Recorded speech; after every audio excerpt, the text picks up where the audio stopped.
Did you know you can print this 3D brace for your wrist? All you need is bandages, a bowl of boiling water, and a wrist that is definitely not broken. Please see a doctor if you've actually broken your wrist. But most importantly, a 3D printer and this amazing model from Joseph Persa, printed with PLA plastic. Now, step 1, wrap up that hand.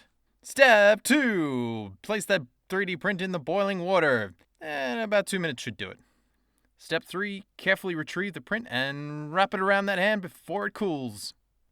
And there you go, a custom 3D printed brace for your wrist.